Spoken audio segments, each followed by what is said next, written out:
A última pesquisa Genial Quest apontou que Renan Santos aparece como um nome. Eu acho que não dá nem para dizer de terceira via, porque isso é difícil de se consolidar no Brasil, mas aparece como o nome que mais cresceu em um eventual segundo turno contra o presidente Lula. O pré-candidato do partido Missão ganhou 3 pontos em relação ao levantamento anterior e se destacou entre os candidatos fora da polarização.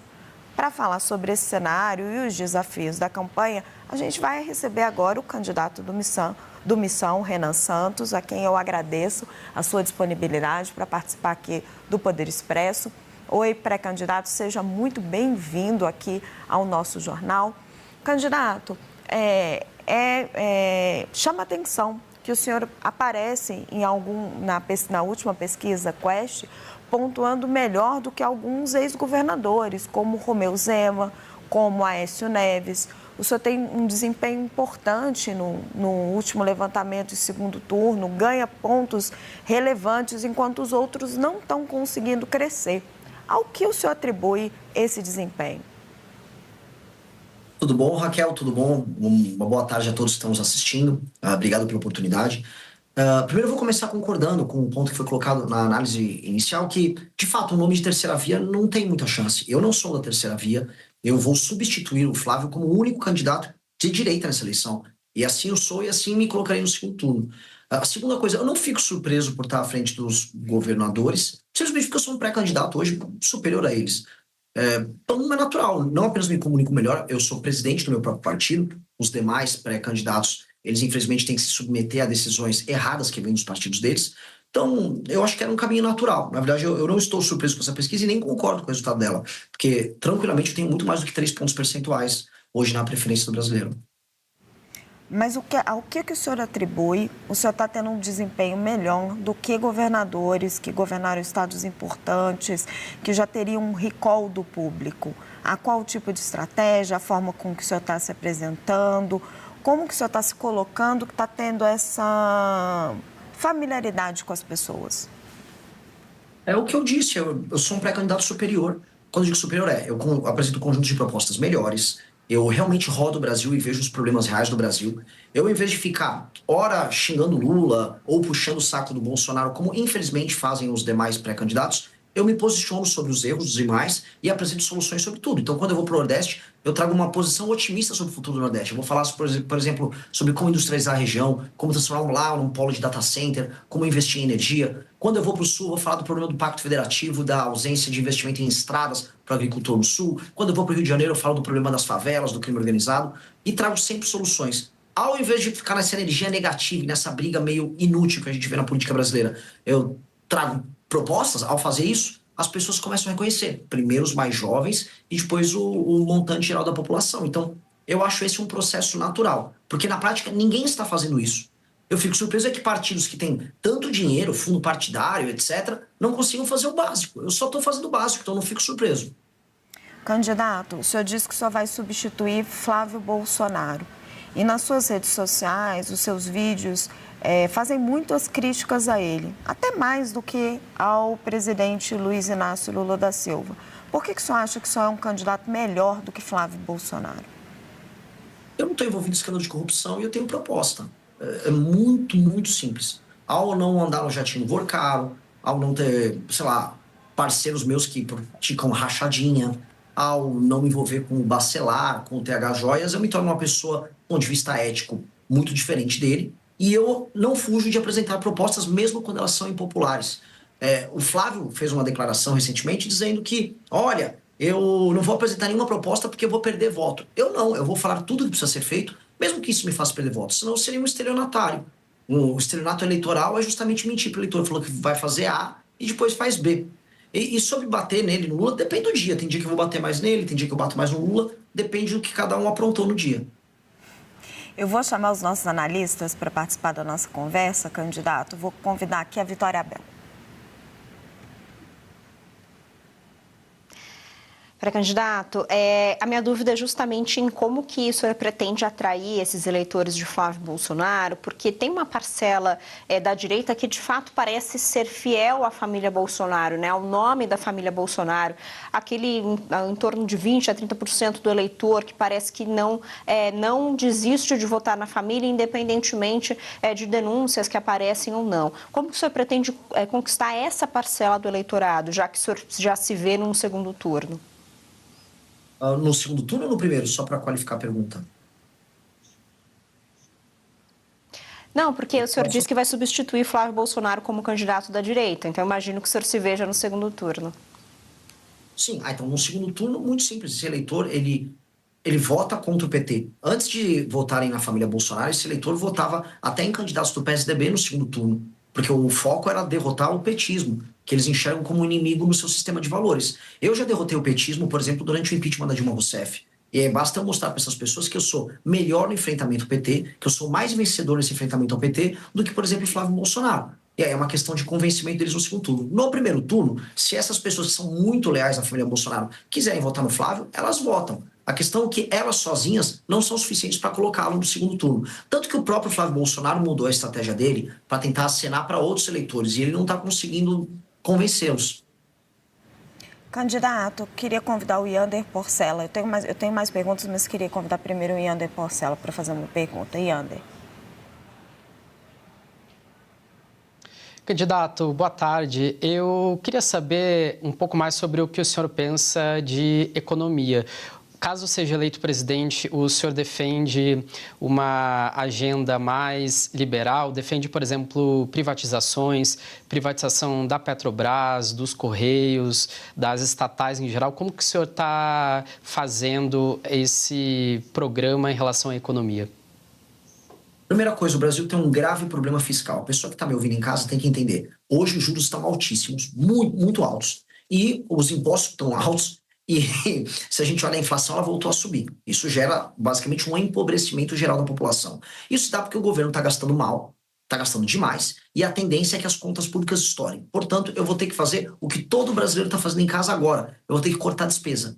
E eu vou cortar despesas começando pelos privilégios, começando pela elite brasileira, especialmente empresários que pegam renúncia fiscal, mexendo com gente do judiciário e depois indo para gastos estúpidos que acontecem nas áreas previdenciárias, por exemplo, privilégio na área da previdência e correções para fazer com que o Brasil, na parte de gastos e políticas sociais, funcione como os países sérios. Aí eu economizo e economizando os juros caem, o Brasil possa, daqui 1, 2 anos, começar a cortar impostos, diminuir as alíquotas de impostos, e também a inflação diminui. Isso tem um efeito muito positivo na economia. Segunda coisa, privatizações. Depende da empresa pública. Correio tem que privatizar. Petrobras, hoje com o mundo em crise, com recursos naturais sendo utilizados como barganha, eu não entregaria uma empresa estatal brasileira para uma estatal chinesa, como a PetroChina, ou para a Aramco, que é a estatal da Arábia Saudita, que são as empresas hoje que estão aí no mercado olhando para a compra de estatais de petróleo de outras nações. Não farei, tenho que usar isso como uma reserva estratégica. Agora, para outras empresas públicas que não têm, vamos dizer, função de serem estatais, eu vou vender mesmo, vou privatizar.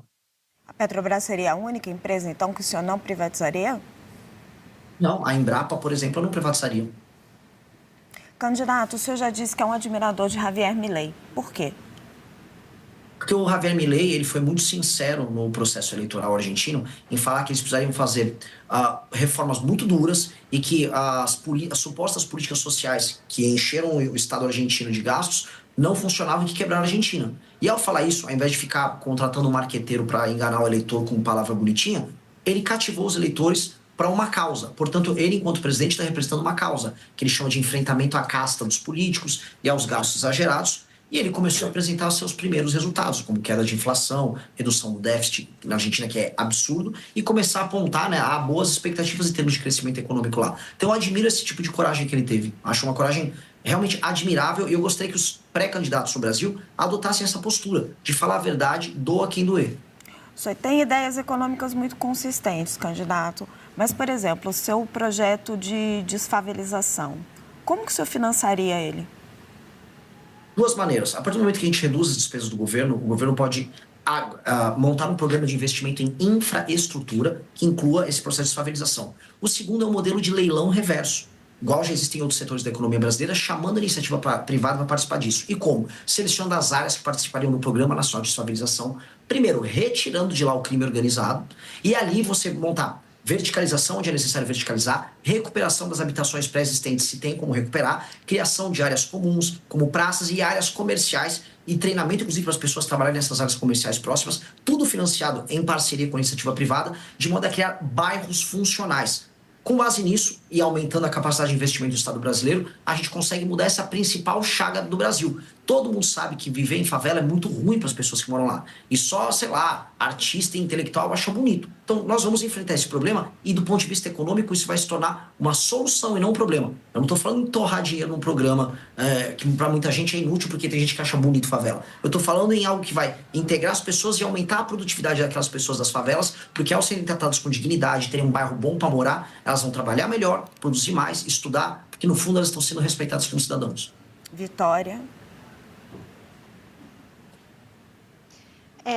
Essa última parte, pré-candidato, que o senhor falou de retirar, por exemplo, o crime das favelas, a gente sabe que é um problema bastante difícil de se resolver. Muitos diferentes governos, tanto nacional quanto governos estaduais, não conseguiram fazer isso. Como que o senhor pretende fazer isso? E só mais uma pontuação em relação aos gastos, né? Porque o senhor fala de diminuir gastos do governo, mas a gente sabe que boa parte dos gastos hoje são despesas obrigatórias, que estão completamente amarradas na máquina pública e até mesmo vinculadas à Constituição. Como que o senhor pretende também fazer isso? Contar com o Congresso também para modificar a Constituição? Com certeza. E começa por aí mesmo. Inclusive, para eu já citar um exemplo do Milei na Argentina, para não parecer que eu estou enrolando alguém com isso, nós já protocolamos a PEC, que é uma PEC de ajuste fiscal, protocolada pelo deputado Kim Kataguiri, está no Congresso Nacional na fase de coleta de assinaturas, e lá nós temos todas essas alterações na Constituição para acabar com certas vinculações e indexações que fazem com que o orçamento estoure. E eu tenho como obrigação convencer o Congresso Nacional a votar isso ainda este ano. Ou seja, venci a eleição em outubro, e em novembro e dezembro eu tenho que trabalhar com o Congresso para fazer essa transição. Sobre o processo de desfavelização e enfrentamento ao crime organizado, veja, nunca de fato o governo brasileiro tentou. Desde a redemocratização, desde 88, não há um trabalho coordenado para destruir o crime organizado no Brasil. A gente teve alguns trabalhos dos governadores. Houve o projeto, por exemplo, das UPPs no Rio de Janeiro. Mas as UPPs, do que adiantava você fazer, por exemplo, a ocupação militar da favela, se a continuidade do crime se dava através das legislações brasileiras, tanto de processo penal, lei de execução penal e de código penal, que são frouxas e brandas no combate ao crime. As penas brasileiras são baixas em geral. Também não há um estatuto, né, do ponto de vista jurídico, especial para o membro da facção criminosa. Logo, ser membro de uma facção não torna, por exemplo, um bandido diferente ou muito diferente de um bandido comum. E aí isso gera um incentivo para o funcionamento do crime organizado. Por isso que as UPPs no Rio de Janeiro não funcionaram. Não dá para fazer ação isolada, vai ter que ser uma ação integrada com o governo federal, quase entendida como uma guerra contra o crime, nesse meu ponto, entendida como uma guerra contra o crime, para acabar com os caras de cabo a rabo. E tem que ser isso, de cabo a rabo. Tem que ser pela primeira vez, desde que o Brasil tem a Constituição recente, de 88, um compromisso do governo federal em erradicar o crime organizado. Candidato, como acabar com a corrupção? Igual acaba com o vagabundo, o criminoso faccionado. Aumento de penas e fiscalização. O que breca o cometimento de crime sempre é, a certeza da punição e 2, o peso da punição. Se um bandido sabe que ele será punido e que a punição é pesada, ele vai deixar de cometer o crime. Aqui no Brasil, tanto para o crime armado, né, o crime, vamos dizer, violento, quanto para o crime do colarinho branco, essas duas coisas são quase incentivadas. Mas ela está enraizada dentro do Congresso brasileiro. Como que o senhor conseguiria fazer isso tendo que lidar com esse Congresso? Passo a passo e com apoio popular, e entendendo que nem todo o Congresso é composto de vagabundos. Por mais que hoje, e assistindo, vamos dizer, as pautas bombas que passam, a gente perca completamente a fé no Congresso Nacional. Eu entendo que, vencendo a eleição, eu estabelecerei, no processo eleitoral, o espírito do tempo no momento das eleições. Ou seja, o Congresso Nacional, em alguma medida, será influenciado pela agenda que o presidente da República levou à frente. Foi assim quando o Bolsonaro, por exemplo, venceu em 18, havia um espírito do tempo ao redor dele. Isso vai ajudar a pautar algumas pautas que são prioritárias. Dentre elas, por exemplo, o retorno à prisão na segunda instância, a separação do foro privilegiado do STF. A gente sabe muito bem que esses mesmos políticos corruptos se utilizam de escritórios amigáveis a certos ministros do STF e também do STJ e também de relações próximas para nunca serem punidos. a PGR virou uma engavetadora também, né? Ao longo dos últimos anos. Então, nós temos claramente um modelo de impunidade envolvendo a política brasileira. Só que isso passa a política brasileira. Isso envolve parte do empresariado, que eu vou chamar de corrupto também. Isso envolve todos os tipos de crimes de colarinho branco, que quase hoje não tem punição. Há uma certeza de impunidade para eles. Yander? Pré-candidato, o senhor tem falado um pouco sobre o problema do crime organizado, que está muito em evidência. Agora, eu queria saber como que o senhor pensa que seria mais eficaz esse combate ao crime organizado, se o senhor concorda com essa classificação dos Estados Unidos em relação ao PCC e o Comando Vermelho como organizações terroristas. E também o senhor tem falado um pouco sobre como resolver o problema do Rio de Janeiro, especificamente. Eu queria que o senhor comentasse um pouco sobre esses pontos. O enfrentamento ao crime organizado no Brasil, ele sempre foi feito de maneira fracionada. Nunca houve uma estratégia de enfrentamento. Pro espectador que está nos assistindo, existem 2 modelos de facção criminosa no Brasil. Um modelo eu chamo de modelo horizontal. Por que horizontal? Porque você olha no mapa e eles estão lá. É a ocupação territorial que, por exemplo, o Comando Vermelho faz, o bonde dos malucos, são os nomes horrorosos, faz em certas regiões na Bahia.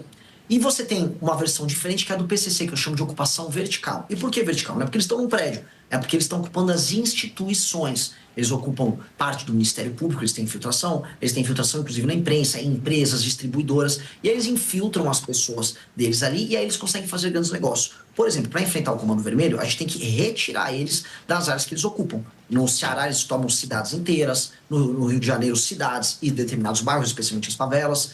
Aqui em São Paulo, o PCC, por exemplo, pega a Baixada Santista.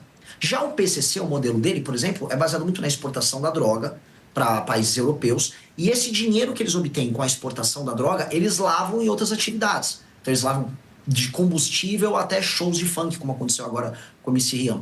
Nós temos que brecar a entrada da droga pela fronteira. A gente sabe que entra boa parte pela fronteira do Mato Grosso do Sul, uma parte vem, por exemplo, pela Amazônia. A rota caipira que leva essa droga até o Porto de Santos tem que ser brecada e o Porto de Santos tem que ser retomado, que lá boa parte do PCC acontece, boa parte do faturamento do PCC acontece. Então, onde eu queria chegar? São estratégias diferentes em que o governo federal, junto com a Polícia Federal, junto com as polícias estaduais, vai adotar estratégias diferentes para modelos de crime organizado diferente. Sobre os Estados Unidos, para ser claro, a classificação ajuda a gente a ver como é grave o tema. Mas não será os Estados Unidos a resolver isso. Eu vi, à época, a turma do Bolsonaro comemorando, é isso aí, vencemos. Vencemos nada. Só que não vai fazer nada aqui no Brasil. Quem terá que fazer será o presidente da República do Brasil. E os governadores que terão que se aliar nesse projeto. Então, eu acho um pouco indiferente, ainda que eu concorde em qualificar como entidades anômalas, como terroristas, as facções brasileiras.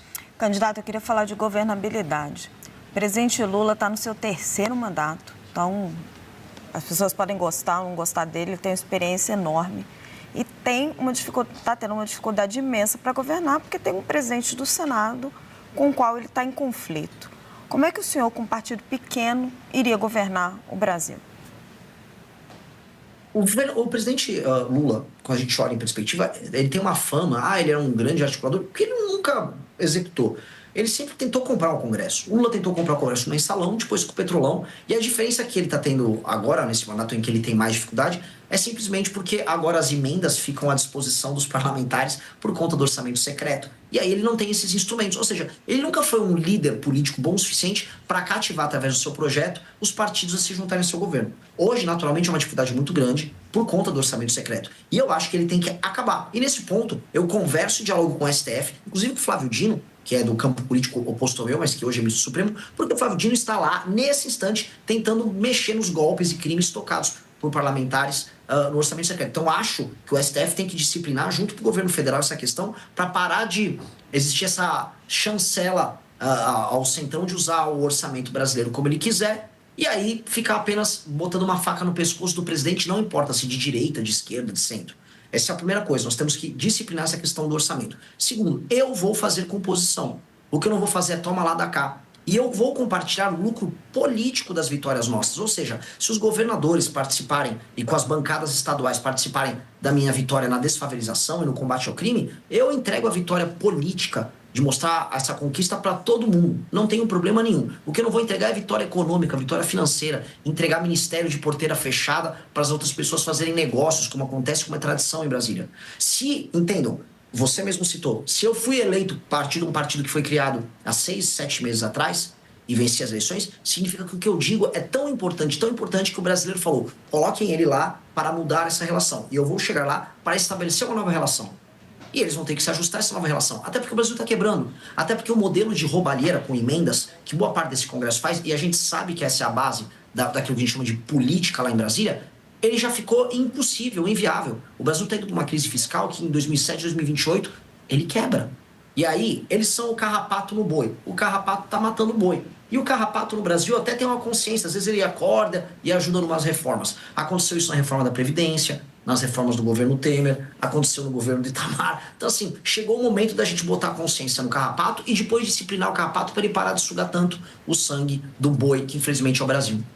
Candidato, para a gente fechar, o senhor está aparecendo como o outsider dessa campanha, né? A surpresa da campanha. Alguns comparam o senhor a Pablo Marçal, que foi a surpresa da campanha à Prefeitura de São Paulo. O senhor aceita essa comparação ou repudia? Raquel, gosto tanto do seu trabalho, nunca te fiz nada, me comparar com esse cara. É uma pergunta legítima. Eu não estou comparando, eu estou dizendo que a comparação é feita. O senhor aceita ou repudia? Não apenas repudio, né? Obviamente isso não tem nada a ver com a realidade, né?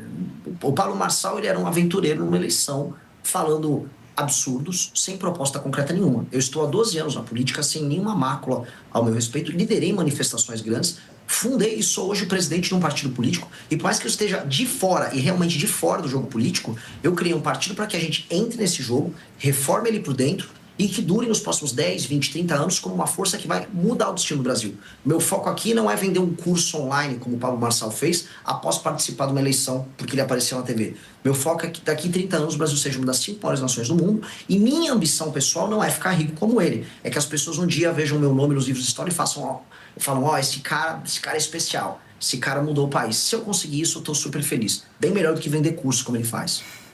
Quero agradecer muito a entrevista ao pré-candidato do Missão, Renan Santos. Renan Santos é pré-candidato à presidência da República. Pré-candidato, muito obrigada pela sua entrevista ao Poder Expresso e já fica aqui o convite para o senhor voltar mais durante a campanha. Muito obrigada, viu?